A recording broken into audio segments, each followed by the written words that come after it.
Ողջույն ընկերներ, մենք հիմա ապրում ենք պատմության այնպիսի ծանր էջերում, որտեղ բացակայում է խաղաղության թանակը, իսկ խաղաղության բացակայությունը պատերազմի առկայությունն է։ Ըստ 19-րդ դարի ռազմական փորձագետ Կարլ ֆոն Կլաուզևիցի ձևակերպման, պատերազմը քաղաքականության շարունակությունն է այլ միջոցներով։ Այդ իմաստով պատերազմը կազմակերպված զինված բռնություն է, որի խնդիրը քաղաքական նպատակներին հասնելն է։ Որպես կանոն, պատերազմը հակառակորդ կողմին սեփական կամքի թելադրելն է։ Քաղաքականության մի սուբյեկտը ուժի գործադրմամբ ազդում է մյուսի վարքի վրա, ստիպում նրան հրաժարվել ազատությունից, գաղափարներից, սեփականության իրավունքից, հանձնել ռեսուրսներ, ցամաքային կամ ջրային տարածք եւ այլն։ Սրանք մենք բոլորս էլ լավ գիտենք։ Ես այսօր ուզում եմ խոսել այն պատերազմական երկրներից, որոնք մինչև այսօր պայքարում են իրենց ազատության համար։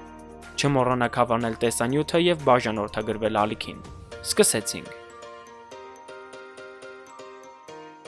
Շատերը իրակ բառը լսելիս միանգամից ինչ-որ քաոս են պատկերացնում, սով ու ապոկալիպտիկ վիճակներ։ Բոլորս գիտենք, որ ահաբեկիչների բնօրանը մերձավոր արևելքն է։ Եվ ինչպես գիտենք, Իրաքը նույնպես մերձավոր արևելքի պետությունների կազմի մեջ է մտնում։ Այնտեղ դեռևս 1970-ական թվականներից ի վեր սկսվել է ահաբեկչական լայնածավալ գործունեություն։ Իրաքը նույնպես պատերազմական գոտում գտնվող երկիր է եւ փաստորեն այն նույնպես պայքար է մղում հանուն ազատության։ Իրան-իրաքյան պատերազմը, որը տևեց 8 տարի եւ ծանր հետևանքներ ունեցավ երկու երկրների համար, բավականին կարեւոր տեղ է գրավում միջազգային հարաբերությունների պատմության մեջ, հատկապես երբ այն դիտարկում են ԱՄՆ-ի մերձավոր եւ միջարևելյան քաղաքականության տեսանկյունից։ Իրան-իրաքյան պատերազմի բռնկումը որոշակիորեն կապված էր Իրանում իսլամական հեղափոխության հաղթանակի հետ։ Իրաքի եւ Իրանի միջև լարված հարաբերություններն առկային մինչ իսլամական հեղափոխությունը, որոնք հիմնականում կրում էին տարածքային վեճի բնույթ։ Հեղափոխությունից հետո այդ եւ մյուս հակասությունները սրվեցին եւ պատերազմի վերածվեցին։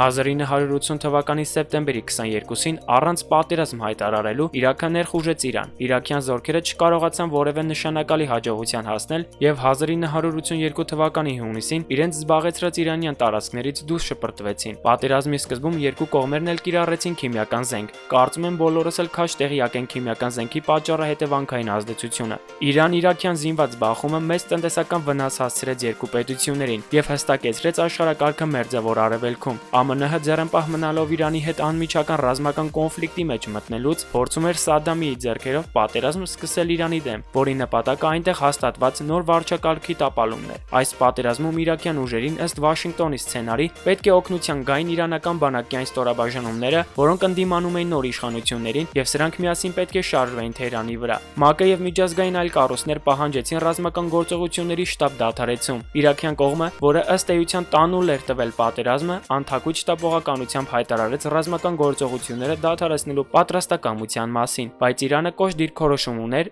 եւ սկզբում մերժեց։ Մեկ տարի անց միայն 1988 թվականին կողմերի միջև հաջողվեց համաձայնության գալ եւ դադարեցնել պատերազմը։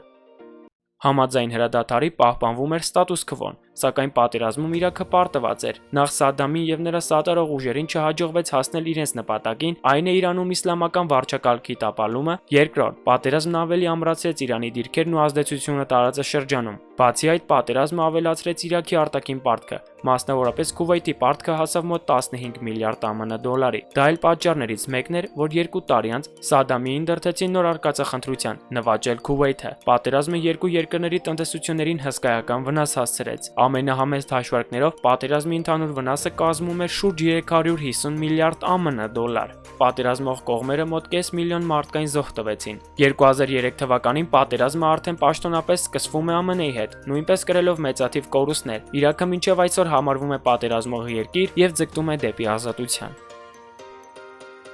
Սիրիայի պատերազմը հիմնականում ընթանում էր Թուրքիայի հետ։ Նրանք երկուսն էլ կարելի ասել գտնվում են չեզոք գոտում, բայց ասել, որ պատերազմն ավարտվել է միանշանակ սխալ եւ ոչ տեղին կլինի։ Ընդամենը Թուրքիան գտել է իր համար նոր խայծ՝ Ադրբեջանը, եւ դրա միջոցով փորձում է նոր ցեղասպանություն իրագործել 21-րդ դարում։ Դրան դեռ կանդրադառնանք, սիրելի ընկերներ։ 2012 թվականի հունիս ամսին թուրքական Աքչաքալե քաղաքի վրա Սիրիայի կողմից ռումբ արձակելուց հետո ծայրաստիճան կերպով լարվեցին թուրք-սիրիական հարաբերությունները, ինչն էլ պատճառ դարձավ վերջին շրջանում կողմերի միջև հնարավոր պատերազմի առաջացման շուրջ խոսակցությունների համար։ Սակայն ակնհայտ է մի բան. Սիրիային երկրի ներսում արկա լարված ու ճգնաժամային իրադրության պայմաններում բնականաբար արտաքին պատերազմը ոչ մի դեպքում ձեռնտու չէր։ Հետևաբար պատերազմ սանձազերծողի դերում հանդես եկավ Թուրքիան, ով նման քայլով ցանկանում էր իրականացնել իր առջև դրված մի քանի հեռահար նպատակներ։ Թուրքիայի առաջնահերթ խնդիրներից էր քրդական գործոնը, որը սիրիական ճգնաժամից հետո ավելի վտանգավոր դարձավ թուրքական իշխանությունների համար։ Սիրիային պատերազմի մեջ ներքաշելու հաջորդ պատճառը թուրքական իշխանությունների ցանկությունն է Մերձավոր Արևելքի իսլամական երկրների շրջանում դառնալ առաջատար պետություն։ Էրդողանը եւ Թուրքիայի մյուս բարձրաստիճան այրերը մեկ անգամ չէ, որ երկրի արտաքին քաղաքականության մասին խոսելիս անդրադարձել են առաջնորդ պետություն հայեցակարգին։ 2019 թվականին այս հակամարտությունը նոր թափ է առնում, որը կրկին անգամ սկսում է Թուրքիան։ Հոկտեմբերի 9-ին պատերազմի մասին պաշտոնական հայտարարությունից հետո թուրքական զինված ուժերը քուրդ սահմանապահների դեմ ռմբակոծությունների շարք սկսեցին։ Ի պատասխան կրակի տակ ընկան թուրքական սահմանամերձ քաղաքները, ԶԼՄ-ների հաղորդմամբ կային զոհեր եւ տուժածներ։ Հոկտեմբերի 10-ին Թուրքիայի զինված ուժերը նոր թափ հաղորդեցին խաղաղության աղբյուր գործողությանը, այս անգամ ցամաքային տարբերակով։ Այս մասին հայտնում էր Թուրքիայի արտաքին գործերի նախարարությունը։ Հոկտեմբերի 13-ին թուրքական բանակը գրավեց սիրիական Թել Աբիադ քաղաքը։ Այս պատերազմը նույնպես մեծ կորստային հետևանք թողեց, որովհետև ոչ ոք չէր գործում։ Որքան էլ ցինիկ է հնչում, բոլորը խոսում էին աշխարհաքաղաքական խնդիրներից, բայց ոչ մեկը չէր ասում, որ զոհվում են մարդիկ, որոնք ապրում են իրենց տներում ու պատերազմ չեն երազում։ Նորից թուրքերը անցել էին մարդասպանության, մնացած աշխարհի լուր համաձայնությամբ կամ անտարբերությամբ զինված։ Պարզապես այդ անգամ թիրախը ոչ թե հայերն էին, այլ 1915-ին հայերին թուրքերի դրդումով սպանող ու նաև թուրքերից փրկող քրդերը։ Փաստացի Էրդողանը ուզում էր մասնատել Սիրիան ու վերականգնել նախկին կայսրության բեկորները։ Կղզի պետություն Արևելյան Միջերկրականում եւ երրորդ ամենաբնակեցված կղզին Միջերկրական ծովում, որը տեղակայված է Թուրքիայի հարավում։ Եկեք փնտրենք համացանցում կամ հանրագիտարաններում Կիպրոսի պատերազմի հետ կապված որոշ նյութեր, որպեսզի առհասարակ հասկանանք։ Ինչ եք տեսնում։ Թուրքիա։ Այստեղ եւս նշмарվում է այս խռովահույս պետության անվանումը։ Այս հակամարտությունը սկսվել է 1974 թվականի հուլիսի 20-ին եւ ավարտվել 1974 թվականի օգոստոսի 18-ին Կիպրոսի պետական հեղաշրջմամբ։ Թուրքերի առաջին ռազմական ներխուժումը Կիպրոս տեղի ունեցել 1974 թվականի հուլիսի 20-ին շաբաթ օրը։ Այս գործողությունները սկսվեցին նրանով, որ Թուրքիայի կառավարությունը Կիրենիա մտցրեցին թուրքական կայազորայիններին, որոնց դեմ դուրս եկան Հունաստանի եւ Կիպրոսի հույները։ Պաշտոնական Անկարան վկայակոչել էր, որ ներխուժումից առաջ Թուրքիան երաշխիք էր ընդունել կիպրաթուրքերի սահմանադրական իրավունքները եւ Կիպրոսի անկախ պետություն լինելու հանգամանքը։ Այս գործողությունները պատմության մեջ հայտնի են Աթիլա գործողությունները անվանումով։ 1974 թվականին ՄԱԿ-ի անվտանգության խորհրդին հաջողվեց հասնել նրան, որ Թուրքիայի եւ Կիպրոսի հանրապետության միջև հաստատվեց հրադադարի ռեժիմ։ Առաջին ռազմական ներխուժման ընթացքում թուրքերին հաջողվեց ռազմակալել Կիպրոս կղզու 3%-ը, որն էր Կիրենիայի եւ Նիկոսիայի բաժանարար գիծը։ Հետագայում թուրքերին հաջողվեց ընդլայնել տարածքները Կիպրոսում եւ անգլավ տերություններից վերաճել անկախ պետության ՀԿԹՀ-ի։ Հուլիսի 20-ին 10000 կիպրոսցիները Լիմալոսը հանձնեցին Կիպրոսի ազգային գվարդիային։ Դրանից հետո ըստ հույն եւ թուրք Կիպրոսից ականատեսների կիպրաթուրքական թաղամասը այրվել էր, կանայք բռնաբարվել էին, իսկ երեխաները այրվել։ Այս դեպքերից հետո թուրքերը սկսեցին հրթիռահրետանակոծել Ֆագամուստան, Կիպրոսի նեղ շրջանը։ Թուրքիայի առաջին ռազմական ներխուժումը ավարտվել էր թուրքական անկլավ վերահսկողության ստեղծումով եւ երկու կողմերից մեծ քանակությամբ ռազմագերիներ հավաքելով։ 1974 թվականի օգոստոսին Թուրքիայի ուժերը հերթական անգամ ներխուժեցին Կիպրոս եւ գրավեցին կղզու մոտ 40%-ը։ Կիպրոսի ավելի քան 1/4 բնակչությունը տեղահանվեց։ Արդյունքում հյուսիսային Կիպրոսի բնակչության մոտ 80% կազմող հույները տեղահանվեցին թուրքերի կողմից զավթված հողերից։ Կիպրոսի ռազմական ներխուժումն ավարտվեց Կիպրոսի քաղաքական քարտեզի վերափոխմամբ։ Հարկ է նշել, որ այս պատերազմը մինչև օրս բուռն կերպով կշարունակվեր, եթե Կիպրոսը չգնար տարածքային զիջումների, իսկ զոհերի եւ գաղթականների մասին լավ կլինի ուղղակի չխոսել։ Միևնույն ժամանակ մինչև օրս Թուրքիան միակ երկիրն է, որը ճանաչել է հյուսիսային Կիպրոսի անկախությունը։ Համաձայն միջազգային իրավունքի Եվրոպական միության տարածքում կատարված տարածքային ռազմակալումը դիտարկվել է որպես անօրինություն, քանի որ Կիպրոսը մաս էր կազմում եվրոպական ընտանիքի։ Հայաստան-Արցախ։ Մենք հայերս այս երկու պետությունները չենք տարանջատում, որովհետև Արցախը պատկանում է Հայաստանին։ Դրա մասին նույնիսկ կարող եք լսել միջազգային տարբեր հարթակներից։ Մինչև հայկական հարցի առաջացումը Մենք բոլորս էլ գիտենք, որ եղել են հակամարտություններ հայերի եւ օսմանյան կայսրության միջև, որն էլ ավելի է սրվել 1915 թվականին հայ ժողովրդի ցեղասպանությամբ, երբ օսմանյան կայսրությունը դե ֆակտո հայտարարեց, որ նպատակ է դրել բնաջնջել հայերին։ Մեջբերում եմ. մենք ցանկանում ենք թողնել մեկ հայ, այն էլ թանգարանում։ Եթե այդտեղ ապագայում դուք կաք եւ կարդում եք այս նամակը, նշանակում է մենք պարտվել ենք։ Թալիաթ Փաշա։ Նա ցեղասպանությունը կազմակերպող պարագլուխներից էր, 1.5 միլիոն հայ սպանվեց, սակայն աշխարհն ուներ իր դրդապատճառները։